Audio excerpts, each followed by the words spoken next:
wife found out that I was cheating and she left without any trace. 2 years later, I learned that she's already married, but I am still miserable because I can't get over her. She is still the love of my life. We were together for 10 years, but I made a huge mistake and cheated on her. It was just once, just one damn time. Somehow she found out. I never knew how because I haven't been able to talk to her since then. I guess she found something on my phone. I came home that afternoon as usual and everything felt weird. The house felt emptier, and I quickly realized that her things were gone. I panicked. I started calling her over and over, but her phone didn't even ring. Suddenly I saw some papers on the table. She was divorcing me. Under the divorce papers, there was a note that said, "This is what you do with cheaters." That was the last thing I got from her, 2 years ago now. Of course, I called the contact information for her lawyer, who has been the only bridge between us. But he just told me that he was her legal representative and that she didn't want to see me. I absolutely refused to accept that 10 years of a relationship would end like this. I know I have failed, but I always tried to fix it. I know that if she gave me the chance, I could make that sweet and special girl I met more than 10 years ago fall in love with me again. I know that I can make her forgive me. After all, many couples go through similar things and get over it. Why can't we be one more couple in that statistic? Why after 8 years of marriage am I thrown away like garbage for a mistake? I don't deserve so much indifference. I haven't been able to see her or even hear her voice in 2 years. 2 years of not being able to see or talk to the person you love the most is too much of a punishment. This situation has destroyed me emotionally, mentally, and even physically. I ended up consuming an unhealthy amount of alcohol, and weeks of barely eating,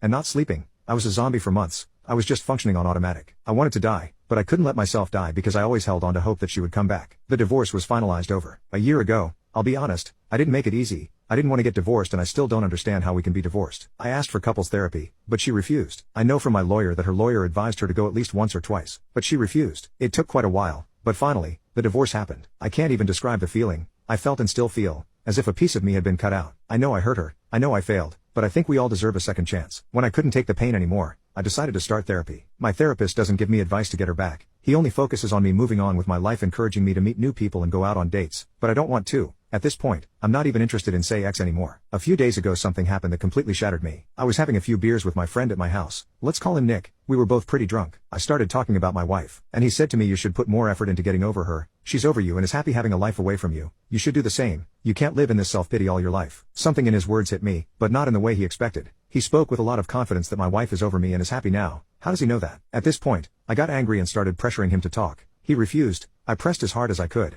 I cried. I begged him to tell me if he knew something. I needed to know something about her. Until he finally told me. His wife had been in contact with my wife for the last year. They were great friends and I remember Sabrina, my friend's wife, being very sad about losing contact with my wife. The thing is that my wife went to live in Norway, got married to a guy there, and is about 7 months pregnant. I felt like dying. I literally felt like dying with this information. How could she do this to me? How could it be that, while I was crying, getting drunk, missing her, and wanting to die every day, she was happily on the other side of the world, getting married, effing, and getting pregnant by another guy? How could it be that she didn't have a child with me in many, many years, to the point that I thought she was infertile, but she got pregnant by this new guy so easily? Where did this guy come from? I have no answers for absolutely anything and I feel like I can't go on with my life without these answers. The only thing I can think of is that she had revenge intimacy with the first Norwegian guy she came across and got pregnant and decided to keep the baby. Maybe she got married because she wanted to stay in that country legally, and I guess like in most countries, getting married is a good option for that. I don't know. These thoughts are unaliving me. I refuse to think that she is in love with him.